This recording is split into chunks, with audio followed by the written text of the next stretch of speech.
পেহেলগামের সন্ত্রাসী হামলার জেরে ভারত ও পাকিস্তানের মধ্যে যে উত্তেজনা ও সংঘাত হয়েছে তা মার্কিন যুক্তরাষ্ট্রের মধ্যস্থতায় যুদ্ধবিরতিতে পৌঁছায়। যুদ্ধের দামামা বন্ধ হলেও বন্ধ হয়নি নানা বিষয়ে আলোচনা সমালোচনা। এরই মধ্যে আবার ট্রোল শুরু হয়েছে ভারতের পররাষ্ট্র সচিবকে নিয়েও। শুধু ভারতের পররাষ্ট্র সচিবই নন, বরং ট্রোলের শিকার হচ্ছেন তার পরিবারের সদস্যরাও, যে কারণে নাকি নিজের ব্যক্তিগত এক্স অ্যাকাউন্টও প্রাইভেট করে দিয়েছেন বিক্রম মিশ্রি। দ্য হিন্দুর খবরে বলা হয়েছে, ভারত পাকিস্তান সাম্প্রতিক যুদ্ধবিরতির ঘোষণা দেওয়ার পর সামাজিক যোগাযোগ মাধ্যমে প্রবল সমালোচনার শিকার হয়েছেন ভারতের পররাষ্ট্র সচিব বিক্রম মিশ্রি ও তার পরিবার। 10 মে ভারত সরকার বিক্রম মিশ্রির নেতৃত্বে ভারত ও পাকিস্তানের মধ্যে যুদ্ধবিরতির ঘোষণার পর তিনি ও তার পরিবার ব্যাপক ট্রোলিং ও আক্রমণের লক্ষ্যবস্তুতে পরিণত হন।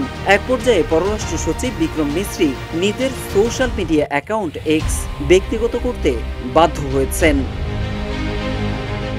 যমুনা ইলেকট্রনিক্স ঈদে ডাবল খুশি অফার সিজন 3, যে কোনো পণ্য কিনলেই পাচ্ছেন নিশ্চিত ঈদ উপহার। তবে বিক্রম মিশ্রির এমন পরিস্থিতিতে তার সমর্থনে সরব হয়েছে আইপিএস অ্যাসোসিয়েশন ও সিনিয়র আমলারা।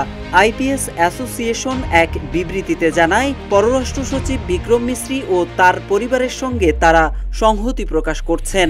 জনসেবায় নিয়োজিত একজন সৎ কর্মকর্তা এবং তার পরিবারকে যেভাবে অনলাইনে আক্রমণ করা হয়েছে তা অত্যন্ত দুর্ভাগ্যজনক ও নিন্দনীয়। এদিকে অবসরপ্রাপ্ত পররাষ্ট্র সচিব নিরুপমা মেনন রাও বলেন, যুদ্ধবিরতির মতো কূটনৈতিকভাবে গুরুত্বপূর্ণ সিদ্ধান্তের জন্য মিশ্রি ও তার পরিবারের সদস্যদের ব্যক্তিগতভাবে আক্রমণ করা লজ্জাজনক। তার মেয়েকে কটাক্ষ করা শালীনতার সকল সীমা লঙ্ঘন করে। এই ঘৃণার সংস্কৃতি বন্ধ হওয়া জরুরি। পেহেলগাম ইস্যুতে ভারত ও পাকিস্তানের মধ্যে সংঘাত চরমে পৌঁছায়।